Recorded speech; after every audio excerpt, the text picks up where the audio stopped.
Alright, hello and welcome to my deck profile for good old Lunalights.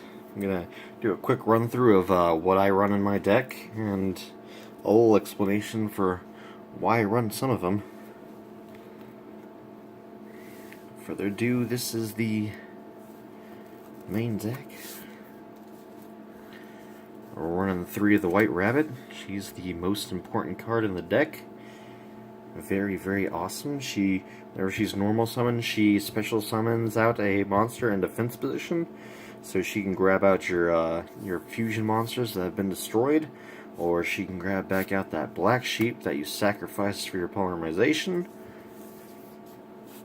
And also, while she's on the field, you can pop one spell and trap on your opponent's field for every single other Lunalight on the field. So she is super awesome.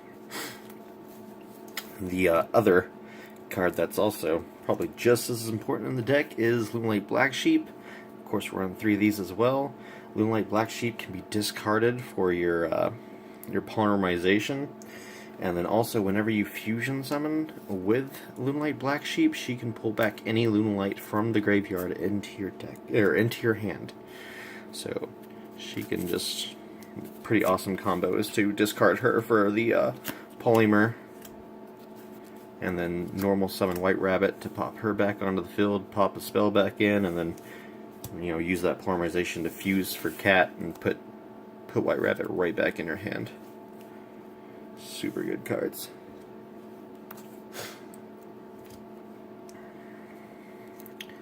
Next card we run 3 of is that Lunalight Black Cat. Black Cat is super amazing too. Like, all these cards just work so well together.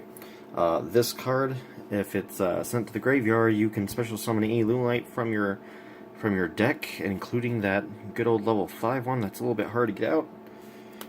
It's a really nice move whenever you've got your fusion monsters on the field, because whenever Lunalight Wolf is on the field, she gives all of your monsters piercing damage. Also, whenever this card is special summoned onto the field, you target one card and it gains double its original attack. The other card we're playing 3 of is that Lunalight Wolf. So, I mean, it would be nice to have one copy on the field since she gets the piercing damage. And then also her main effect, though, is in the Pendulum. In the Pendulum, you get to banish monsters from the field and the grave in order to special summon your fusion monsters. Your Lunalight fusion monsters, of course. But then, you also are running 3 of that Tiger. Tiger can pull cards out of your one card out of your graveyard onto the field. It's kind of worthless for anything but summoning, but it does have a pretty nice effect. Also, it's got a scale of 5, so it'll help you get out everything but that wolf. And its main thing you're gonna be using with it is to send it on the field and get sent to the extra deck so that you can pop back your graveyard into your hand. And then lastly, we have Lunalight Purple Butterfly, and she can be discarded.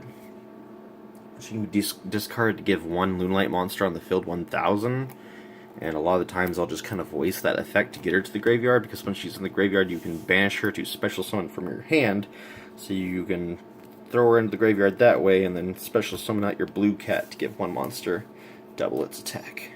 And I only run 2 of the Lunalight Butterfly, though. She's the one Lunalight I'm only running 2 of. Also run that double King of the Swamp and 1 of the Dark Hexed Sealed Fusion, both because they act as their own little monsters and a fusion tag bonus, so you can get out your more powerful Lunalights faster. And also Swamp King can be discarded for that polymerization as well, if you need that.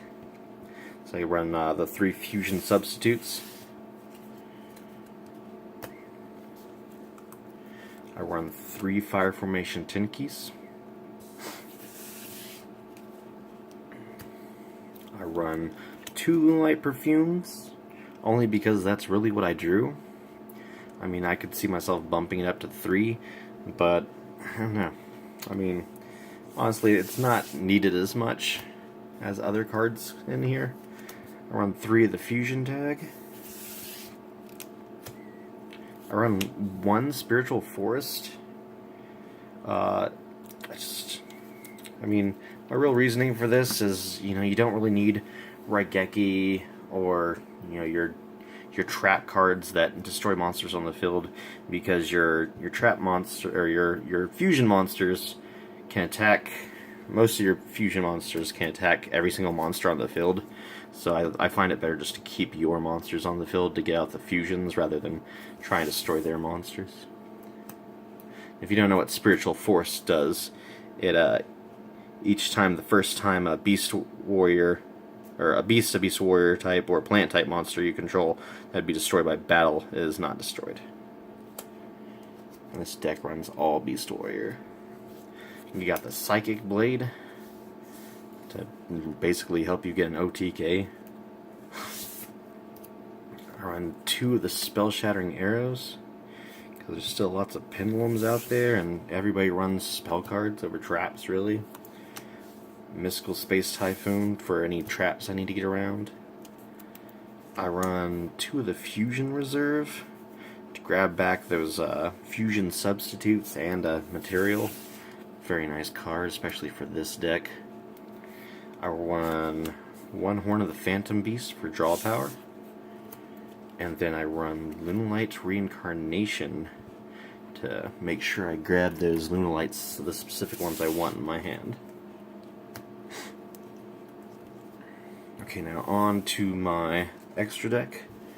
My extra deck's gonna run mostly fusions. I got that new Starving Venom Fusion Dragon. It's freaking amazing. I run 3 of the Lunalight Cat Dancers, 2 Panthers, and then 2 Leos. I never run 3 with those 2 because generally if I have 2 of either of those, I've won. So there's just really no need for it. It's a little bit of overkill to have 3 in there. Plus it just kind of clogs, and I'd rather have the room for utility stuff.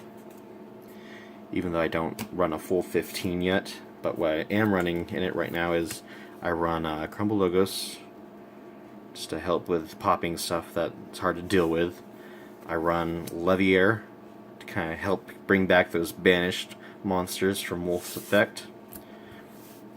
And then from there I really run a toolbox. I got Big Eye and Flare Metal for the level 7. Just run off the Cat Dancer. I run the 2 Galaxy Eyes for the level 8. And for those, I've got Galaxy Eyes Armor Photon and then Galaxy Eyes Dark Matter. To just take the monster I grab from Galaxy Eyes Cypher's effect and go into more powerful monsters. And that's all for the extra. Now for the side, I have 1 Lunalight Purple Butterfly, just because really I had it in my main deck before and took it out. I run 2 Big Bang Shots for if I'm going against non-meta decks like the Super Heavies or anything else that just plays really defensive.